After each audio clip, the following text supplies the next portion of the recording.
அனைவருக்கும் வணக்கம். நாம் இந்த வீடியோவில் பீகார் மாநிலத்தில் நடக்கிற சட்டமன்ற தேர்தலில் யார் ஜெயிச்சு முதலமைச்சர் ஆவாங்க அப்படிங்கிறத பற்றி பார்க்க போகிறோம். இப்போது பீகார் சட்டமன்றத்தில் மொத்தம் இருக்கிறது 243 எம்எல்ஏ தொகுதிகள் இருக்குது. அதில் 122 எம்எல்ஏ தொகுதிகளில் வின் பண்ணுற கட்சியின் தலைவர் முதலமைச்சர் பதவிக்கு போவாங்க. ஏற்கனவே 6/11/25 அன்னைக்கு முதல் கட்ட தேர்தல் முடிஞ்சிருச்சு. இப்போ இந்த வீடியோ ரெக்கார்ட் பண்ணுறது 10/11/2025. நாளைக்கு தேதிக்கு, அதாவது 11/11/2025 அன்னைக்கு இரண்டாவது கட்ட தேர்தல் நடக்குது. இந்த தேர்தலின் முடிவுகள் 14/11/25 வெள்ளிக்கிழமை அன்னைக்கு வெளியாக இருக்கு. தேர்தல் முடிவு வர்றதுக்கு 4 நாளைக்கு முன்னாடி இந்த வீடியோவை ரெக்கார்ட் பண்ணி பப்ளிஷ் பண்ணுறேன். இந்த தேர்தலில் கலந்துக்கிற முக்கியமான 2 தலைவர்களுடைய ஜாதகத்தை மட்டும் எடுத்து அனலைஸ் பண்ணுறோம். ஏன்னா ஒருத்தர் ஏற்கனவே 9 முறை முதலமைச்சராக இருந்தவர், மற்றொருவர் ஒரு முறை துணை முதல்வராக இருந்தவர். யார் அப்படின்னா பாருங்க, திரு நிதிஷ்குமார் அவர்கள். இவர் 1972 பிஇ படிச்சிருக்காரு. பிஇ முடிச்சுட்டு அந்த ஸ்டேட்டோடைய எலக்ட்ரிசிட்டி போர்டில் வேலைக்கு போய் ஜாயின் பண்ணி கொஞ்ச நாள்லேயே அந்த வேலையை வேண்டான்னு விட்டுட்டு அரசியலில் என்டர் ஆகிறாரு. அரசியலுக்கு வந்த பிறகு 9 முறை அவர் முதலமைச்சராக இருந்திருக்காரு. ரெண்டாவது திரு தேஜஸ்வி யாதவ். இவர் யார் அப்படின்னா லல்லு பிரசாத் யாதவோடைய மகன். இவர் கூட மொத்தம் 9 பேர் பிறந்திருக்காங்க. இவரோட சேர்த்து ஆரம்பத்தில் எஸ்எஸ்எல்சி கூட படிக்கல. என்ன காரணம்னா அவருக்கு கிரிக்கெட் மேலே இருந்த ஆர்வத்தினால கிரிக்கெட் விளையாட போயிட்டாரு. கிரிக்கெட்டில் பெரிய அளவுக்கு சைன் பண்ண முடியாத காரணத்தினால மீண்டும் அவர் பீகார் திரும்பி வந்துடுறாரு. அப்பா முதல்வராக இருந்த காரணத்தினால இவருக்கு இருக்கிற செல்வாக்கில் 26 வயசுலேயே அன்னைக்கு நடந்த தேர்தலில் ஜெயிச்சு எம்எல்ஏ ஆகிறாரு. இவர் துணை முதலமைச்சராக இருந்திருக்காரு. இருந்தாலும் கூட இவர் மேலே கிட்டத்தட்ட 11 கிரிமினல் வழக்குகள் நிலுவையில் இருக்கிறதாக விக்கிபீடியாவில் நான் பார்த்தேன். இப்போ இந்த 2 பேர் மட்டும்தான் இன்னைக்கு இருக்கிற எலெக்ஷன் களத்தில் முக்கிய பிரமுகர்கள். இந்த 2 பேர்த்துல யார் இந்த 25 பீகார் தேர்தலில் வெற்றி பெறுவார்கள் அப்படிங்கிறத இந்த வீடியோவில் பார்க்க போகிறோம். இங்கே பாருங்கள், நீங்கள் ஸ்க்ரீனில் பார்க்குறது நிதிஷ்குமார் அவர்களுடைய ஜாதகம். இவர் பிறந்திருக்கிறது ரிஷப லக்னம், விருச்சிக ராசியில் பிறந்திருக்காரு. முதல்ல இவர் 9 முறை முதலமைச்சராக இருந்திருக்காரு. அதற்கு சிஆர்பி மெத்தடில் நான் கண்டுபிடிச்சிருக்கிற சைடில் இருக்கிற இந்த 11 விதிகளும் இருந்த காரணத்தினால தான் அவர் முதலமைச்சராக இருந்திருக்காரு. அப்போ இந்த விதிகள் சிஆர்பி மெத்தடில் அப்ரோச் பண்ணுறோம். சிஆர்பி மெத்தட் அப்படின்னா கிரக தொடர்புகளை அடிப்படையாக கொண்டது. சித்தர்கள் சொன்ன முறையில் கிரகங்கள் தொடர்பை ஏற்படுத்திக்குது. மேலும் சில முறைகளில் கிரகங்கள் தொடர்பை ஏற்படுத்திக்குதுன்னு புதுசாக கண்டுபிடிச்சிருக்கேன். என்னென்னா, வதம் நட்சத்திரத்தில் அமர்ந்த கிரகங்கள் தொடர்பை ஏற்படுத்தி கொள்ளும், வைநாசியம் நட்சத்திரத்தில் அமர்ந்த கிரகங்கள் தொடர்பை ஏற்படுத்தி கொள்ளும், வேதை நட்சத்திரத்தில் அமர்ந்துள்ள கிரகங்கள் தொடர்பை ஏற்படுத்தி கொள்ளும். மேலும் ஒரு கிரகத்திற்கு இருக்கிற 3 நட்சத்திரங்களில் அமர்ந்த கிரகங்கள் தொடர்பை ஏற்படுத்தி கொள்ளும். இது போன்ற மேலும் சில வழிகளில் கிரகங்கள் தொடர்பை ஏற்படுத்திக்குது. இதை பற்றி டிஸ்கிரிப்ஷனில் இருக்கிற லிங்க்ல இருக்கிற வீடியோவை பார்த்தீங்கன்னா எலாபரேட்டாக சொல்லியிருக்கேன். இப்போது இது சிஆர்பி மெத்தடில் நான் புதுசாக கண்டுபிடிச்சிருக்கிறேன். கிட்டத்தட்ட 12 முதலமைச்சரோட ஜாதகத்தை எடுத்து ஆராய்ச்சி செஞ்சு கண்டுபிடிச்சிருக்கேன். அதில் இருக்கிற முதல் விதி 1, 5, 9 தொடர்பு. 1 என்பது லக்னம். அப்போது இங்கே பாருங்கள், இவர் பிறந்திருக்கிறது ரிஷப லக்னம். இந்த ரிஷப லக்னத்திற்கு அதிபதி எங்கே இருக்குது? 11ஆம் வீட்டில் இருக்குது. அந்த சிக்கிரன் அமர்ந்த நட்சத்திரம் உத்திரட்டாதி சனியின் நட்சத்திரம். அப்போ லக்னாதிபதியான சிக்கிரன் 11ஆம் வீட்டில் உத்திரட்டாதி நட்சத்திரத்தில் இருக்குது. உத்திரட்டாதி என்பது சனியின் நட்சத்திரம். அந்த சனி லக்னத்திற்கு 9ஆம் வீட்டுக்கு அதிபதி. எங்கே இருக்காரு? 5ஆம் வீட்டில் இருக்கு. அப்போது 9ஆம் வீட்டு அதிபதி 5ஆம் வீட்டில் இருக்கு. 5ஆம் வீட்டில் இருந்து லக்னாதிபதியை பார்க்குறாரு.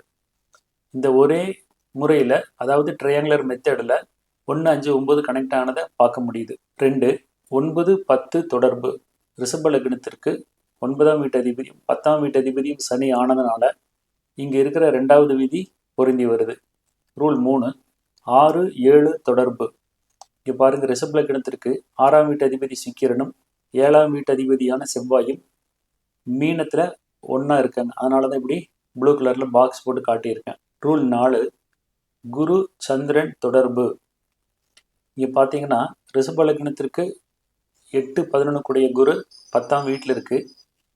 இந்த குருவுக்கும் விருச்சிகத்தில் இருக்கிற சந்திரனுக்கும் டைரக்டா கனெக்ஷன் இல்லை. சிஆர்பி மெத்தடில் சொல்லியிருக்கிற மாதிரி ஒரு கிரகம் அமர்ந்த நட்சத்திர அதிபதி மற்றும் அந்த கிரகம் அமர்ந்த வீட்டின் அதிபதி இதன் மூலமாக தொடர்பு ஏற்படும். அந்த விதத்தில் பார்த்தீங்கன்னா சந்திரன் அமர்ந்த வீட்டின் அதிபதி செவ்வாய் குருவோட வீட்டில் இருக்கு, அதாவது மீனத்தில் இருக்கு. இந்த சந்திரன் அமர்ந்த நட்சத்திரம் கிரக பாதசாரத்தில் பாருங்க, சந்திரன் கேட்டையில் இருக்கு. கேட்டை என்பது புதனுடைய நட்சத்திரம். அந்த புதன் குருவோட சேர்ந்து கும்பத்தில் இணைஞ்சிருக்கு. அப்போ சந்திரனுக்கும் குருவுக்கும் தொடர்பு ஏற்பட்டதாக நம்ம எடுத்துக்கணும். ரூல் 5, குரு செவ்வாய் தொடர்பு. ஏற்கனவே சொன்ன மாதிரி தான், செவ்வாய் குருவோட வீட்டிலேயே இருக்கிறதுனால குரு செவ்வாய் தொடர்பு ஏற்பட்டதாக பொருள். ரூல் 6, சந்திரன் செவ்வாய் தொடர்பு. சந்திரன் செவ்வாயோட வீட்டிலேயே இருக்கிறதுனால சந்திரன் செவ்வாய் தொடர்பு ஏற்பட்டுள்ளது. 7, 1 குரு தொடர்பு. லக்னாதிபதியான சுக்கிரன் குருவோட வீட்டில் இருக்கு, அதனால லக்னத்திற்கு குரு தொடர்பு ஏற்பட்டு இருக்குன்னு நம்ம புரிஞ்சுக்கணும். 8, 10 குரு தொடர்பு. ரிஷப லக்னத்திற்கு 10ஆம் இடமான கும்பத்தில் குரு இருக்கிறதுனால இந்த விதி எளிமையாக பொருந்தி வரதை பார்க்க முடியுது. ரூல் 9, 7 ராகு தொடர்பு. ரிஷப லக்னத்திற்கு 7ஆம் வீட்டு அதிபதி செவ்வாய் எங்க இருக்கு? மீனத்தில் இருக்கு. இந்த செவ்வாய் அமர்ந்தது உத்திரட்டாதி நட்சத்திரம். ராகு இருக்கிறது கும்பத்தில், சனியினுடைய வீடு. சிஆர்பி மெத்தடில் ஒரு ரூல் இருக்கு, என்னன்னா ஒரு கிரகத்தினுடைய வீட்டிலையும் அந்த கிரகத்தின் நட்சத்திரத்திலும் உள்ள கிரகங்கள் தொடர்பு பெறும். அந்த விதத்தில் செவ்வாய் உத்திரட்டாதி நட்சத்திரத்தில் இருக்கு, ராகு 10ஆம் இடமான சனியின் வீட்டில் இருக்கு. அப்போ சனியின் நட்சத்திரத்திலும் சனியின் வீட்டிலும் உள்ள செவ்வாயும், அதாவது 7ஆம் வீட்டு அதிபதியான செவ்வாயும் ராகுவும் தொடர்பை ஏற்படுத்திக்கிறாங்க. மேலும் பாருங்க, ராகு அமர்ந்தது பூரட்டாதி நட்சத்திரம், அதாவது குருவின் நட்சத்திரம். செவ்வாய் இருக்கிறது குருவினுடைய வீடு. இந்த விதத்திலையும் மறுபடியும் சொல்றேன், குருவினுடைய நட்சத்திரத்தில் இருக்கிற ராகுவும் குருவினுடைய வீட்டில் இருக்கிற செவ்வாயும் மற்றொரு முறையில தொடர்பை ஏற்படுத்திக்கிறாங்க. அதனால ரூல் 9 மேட்ச் ஆகிறத பார்க்க முடியுது. ரூல் 10, 7 அல்லது 10க்கு சூரியன் தொடர்பு. ரிஷப லக்னத்திற்கு 7ஆம் வீட்டுக்கு சூரியன் தொடர்பு இல்லை, ஆனா 10ஆம் வீட்லேயே சூரியன் இருக்கு. லாஸ்ட் ரூல், சூரியன் ராகு தொடர்பு. ரிஷப லக்னத்திற்கு 10ஆம் இடமான கும்பத்துல சூரியனும் ராகுவும் சேர்ந்தே இருக்கிறாங்க. அதனால இங்க இருக்கிற 11 ரூலும் திரு நிதிஷ்குமார் அவர்களுடைய ஜாதகத்துல பொருந்தி வந்த காரணத்தினால மட்டும்தான் இவர் என்ன பண்ணியிருக்காரு, 9 முறை பீகார் மாநிலத்தினுடைய முதலமைச்சராக இருக்க முடிஞ்சிருக்கு. இப்போ இந்த விதிகள் 11 யார் ஜாதகத்தில் இருக்கோ அவங்களுக்கு முதலமைச்சர் ஆவதற்கான ஒரு எலிஜிபிலிட்டி வந்துடுது. உதாரணத்துக்கு டிஎன்பிசி எக்ஸாம் எழுதணும் அப்படின்னா அவங்க எஸ்எஸ்எல்சி பாஸ் பண்ணியிருக்கணும், 21 வயசு ஆயிருக்கணும். ஐஏஎஸ் எக்ஸாம் எழுதணும் அப்படின்னா அவங்க ஏதாவது ஒரு டிகிரி பாஸ் பண்ணியிருக்கணும். அது போல ஜோதிடத்தில் ஒருத்தருக்கு ஒரு பதவி கிடைக்கணும்னா அதற்கு 2 விஷயங்கள் அவசியம். ஒன்று, அந்த பதவிக்கு போவதற்கான ஜோதிட விதிகள் அந்த ஜாதகருக்கு இருக்கணும். இன்னொன்று, அந்த விதிகள் இருந்தால் மட்டும் பத்தாது, அந்த திசா புத்தி அவருக்கு நடந்து வரணும். அந்த விதத்தில் நிதிஷ்குமார் அவர்களுக்கு முதலமைச்சர் ஆவதற்கான அனைத்து விதிகளும் பொருந்தி வருகிறது. அதே சமயம் இப்போ நடந்துகிட்டு இருக்கிற, அதாவது 2025 நவம்பர்ல நடந்துட்டு இருக்கிற இந்த தேர்தலில் அவர் ஜெயிச்சு முதலமைச்சர் பதவியில மீண்டும் உட்காரணும்னா இப்போ நடக்கிற திசையும் புத்தியும் அவருக்கு சப்போர்ட் பண்ணணும். சப்போர்ட் பண்ணால் மட்டும்தான் அவர் முதலமைச்சர் ஆவார். அப்படி இல்லைங்கிற பட்சத்தில் சைடில் காட்டி இருக்கிற 11 விதிகள் இருந்தாலும் கூட இப்போ நடக்கிற தேர்தலில் அவர் ஜெயிக்க முடியாது. இப்போ நான் சொல்கிற இந்த விஷயங்கள் பீகார் தேர்தலில் நிற்கிற நிதிஷ்குமார் மட்டுமல்ல, அடுத்த வருஷம் தமிழ்நாட்டில் வரப்போகிற தேர்தலையும் யார் முதலமைச்சராக வரப்போகிறாங்களோ அவங்களுக்கு இந்த விதிகளும் இருக்கணும். அதே சமயம் அந்த தேர்தல் நடக்கிற மாதத்தில், அதாவது ஏப்ரல் அல்லது மே மாதத்தில் அவருடைய ஜாதகத்தில் திசா புத்தி ஒத்துழைப்பு கொடுக்கணும். இந்த ஜாதகம் நிதிஷ்குமார் அவர்களோட ஜாதகம் தான். இவருக்கு இந்த தேர்தல் நடக்கிற 2025 நவம்பர் மாதம் என்ன திசா புத்தி நடக்குதுன்னு பார்ப்போம். இங்கே பாருங்கள், கீழே ரெட் கலரில் அண்டர்லைன் பண்ணி காட்டியிருக்க நடப்பு தசாபுத்தி முடிவு தேதி, அதாவது நடந்துட்டு இருக்கிறது ராகு திசை, சுக்கிரன் புத்தி நடக்குது.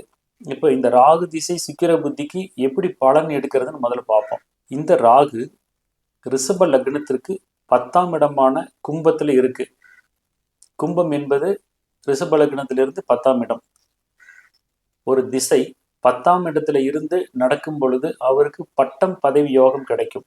அதே சமயம் எந்த கிரகம் இருக்குதுங்கிறத பொறுத்து அந்த 10ஆம் இடத்தினுடைய பிரம்மாண்டம் அல்லது வளர்ச்சி இருக்கும். 10ஆம் இடத்துல ராகு இருந்ததுன்னா பதவி உயர்வு அப்படிங்கிறது மற்றவங்களுக்கு 10 வருஷத்துல கிடைக்குதுன்னா இவங்களுக்கு 3 அல்லது 4 வருஷத்துலேயே கிடைக்கும். ஒருத்தருடைய சர்வீஸில் 25 வருஷம் வேலை பார்த்து 2 தடவை ப்ரொமோஷன் ஆகிறாங்க அப்படின்னா இந்த மாதிரி 10ஆம் இடத்துல ராகு இருந்து அந்த திசையை நடத்துகிற 18 ஆண்டுகளில் 4 முறை ப்ரொமோஷன் ஏற்படும் அப்படிங்கிறத நம்ம கண்கூடாக பார்க்க முடியுது. அதனால தான் நிதிஷ்குமார் அவர்கள் பிஇ எலக்ட்ரிக்கல் இன்ஜினியரிங் முடிச்சுட்டு இபியில், அதாவது பீகார் ஸ்டேட்டோடைய எலக்ட்ரிசிட்டி போர்டில் வேலைக்கு சேர்ந்து விட்டுட்டு வெளியில் வந்துடுறாரு. வெளியில் வந்து பாலிடிக்ஸில் இறங்கி முதலமைச்சராக 9 முறை அவர் பதவியில் இருந்திருக்காரு. இப்போ தேர்தலில் நின்று இருக்காரு.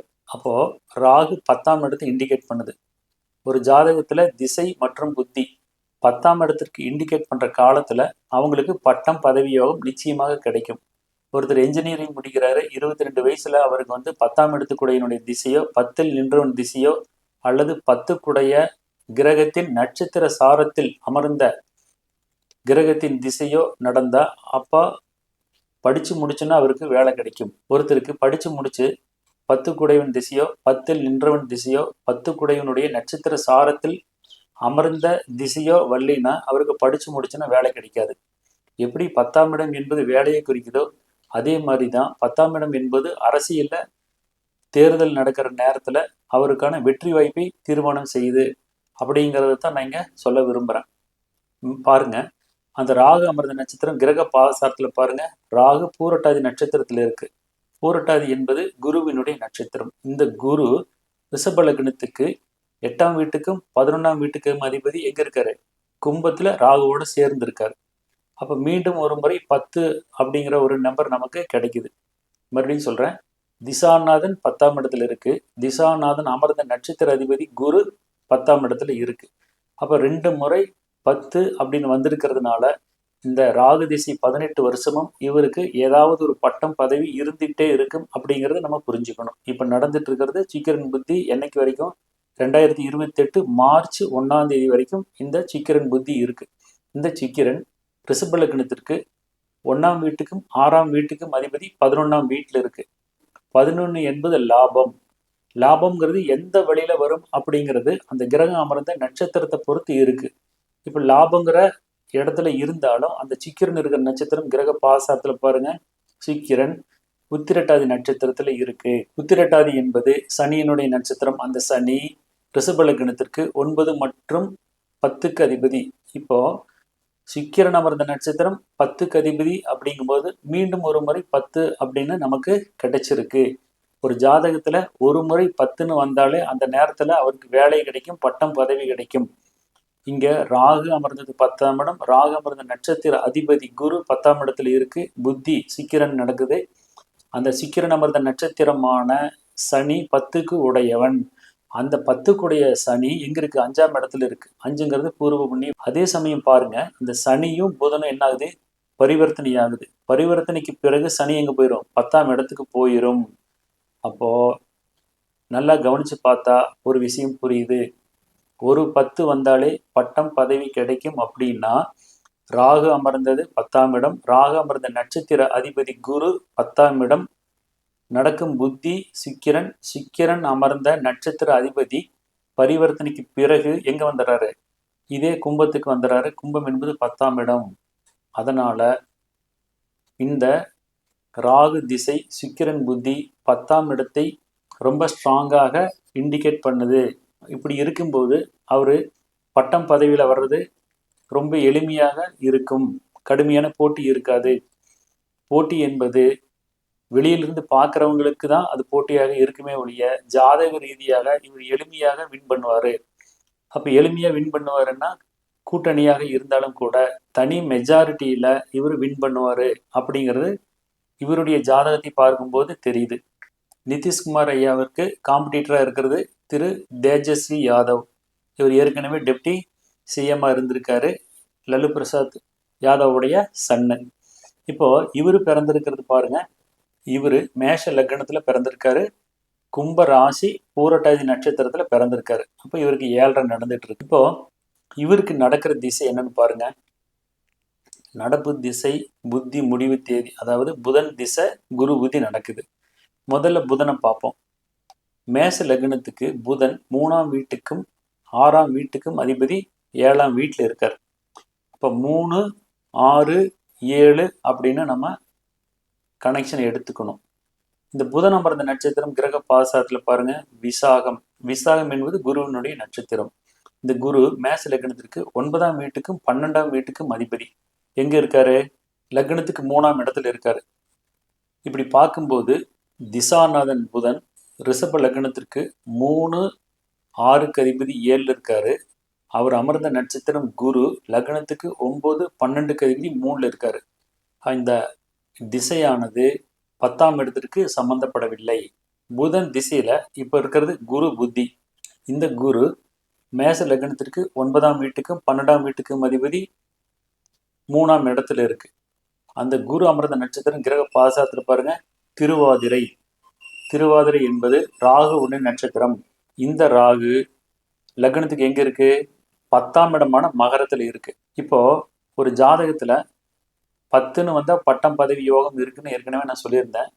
ஆனா நிதிஷ்குமாருக்கு பார்த்தீங்கன்னா 10 என்பது 3 முறை வந்திருக்கு. இவருக்கு 10 என்பது ஒரு முறை வருது. புத்திநாதன் அமர்ந்த நட்சத்திர அதிபதியான சனி 9ஆம் வீட்டுக்கு அதிபதி, 10ஆம் வீட்டுக்கு அதிபதி 5ஆம் வீட்டில் இருக்கு.